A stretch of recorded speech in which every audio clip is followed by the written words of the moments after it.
এবার এনসিএলের খবর জানাবো। ২৭তম জাতীয় ক্রিকেট লিগের প্রথম রাউন্ডের ম্যাচে ৩ দিনের জয়ের পথে স্বাগতিক খুলনা বিভাগ। বরিশালের বিপক্ষে জয়ের জন্য খুলনার প্রয়োজন এখন ৩৮ রান। এই মুহূর্তে খুলনা বিভাগীয় স্টেডিয়ামে আছেন রিপোর্টার আব্দুল্লাহ আল মামুন রুবেল। সরাসরি চলে যাচ্ছি তার কাছে। রুবেল, জাতীয় ক্রিকেট লিগের প্রথম রাউন্ডের ম্যাচে বরিশাল বিভাগের বিপক্ষে ৩ দিনেই জয়ের দ্বার প্রান্তে রয়েছে স্বাগতিক খুলনা বিভাগ। বরিশাল বিভাগের বিপক্ষে দ্বিতীয় ইনিংসে জয়ের জন্য ৩৮ রানের লক্ষ্য নিয়ে ব্যাটিংয়ে নেমেছে খুলনা বিভাগ। যদিও ব্যাটিংয়ে নেমেই শুরুটা আসলে খুব একটা ভালো হয়নি। নামার ৩৮ রানের জয়ের লক্ষ্য বা খেলতে নেমে কিন্তু দলীয় দ্বিতীয় রানের বা ২ রানের মাথায় এনামুল হক বিজয় এই কেবলমাত্র আউট হয়ে ফিরে গেলেন। যদি একটু বলি, আফিফ হোসেন ধ্রুবর আসলে ঘূর্ণির কবলে পড়ে বরিশাল বিভাগ ৩১৩ রানের জবাবে ব্যাট করতে হবে। প্রথম ইনিংসে মাত্র ১২৬ রানে অল আউট হয়, যেখানে আফিফ হোসেন ধ্রুব কিন্তু হ্যাটট্রিক সহ ৬ উইকেট নিয়েছিলেন।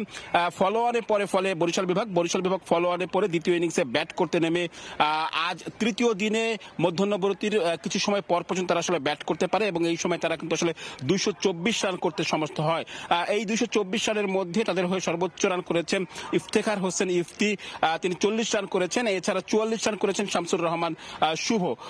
খুলনা বিভাগের বোলিং অ্যানালাইসিস যদি আমরা বলি, খুলনা বিভাগের হয়ে ২টি করে উইকেট নিয়েছেন আব্দুল হালিম পেস বোলার, এছাড়া নাহিদুল ইসলাম ২টি উইকেট নিয়েছেন, আফিফ হোসেন ধ্রুব ২টি উইকেট নিয়েছেন, এছাড়া ইয়াসিন মজুমদার ২টি উইকেট নিয়েছেন। অর্থাৎ আফিফ হোসেন ধ্রুবর ইনিংস যদি একটু মূল্যায়ন করি, প্রথম ইনিংসে হ্যাটট্রিক সহ ৬ উইকেট, পাশাপাশি কিন্তু দ্বিতীয় ইনিংসে ২টি উইকেট নিয়েছেন, অর্থাৎ রিমোট ৮টি উইকেট পেয়েছেন ২ ইনিংসে। ফলে ম্যান অব দ্য ম্যাচের ক্ষেত্রে কিন্তু অনেকটা এগিয়ে থাকবেন এই জাতীয় দলের সাবেক ক্রিকেটার। একটু যদি বলে রাখি যে এনামুল হক বিজয় আউট হওয়ার পরেও কিন্তু সৌম্য সরকারের সঙ্গে এই মুহূর্তে ব্যাটিংয়ে নেমেছেন অন্য একজন ব্যাটার।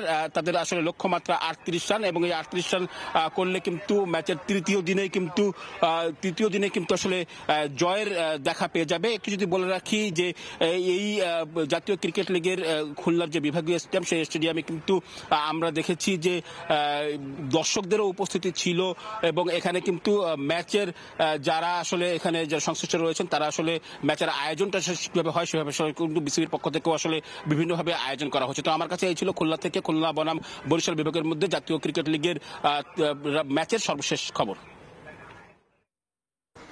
এনসিএলে বরিশাল বনাম খুলনার ম্যাচের সবশেষ খবর জানাতে খুলনা থেকে সরাসরি যুক্ত হয়েছিলেন সহকর্মী আব্দুল্লাহ আল মামুন রুবেল।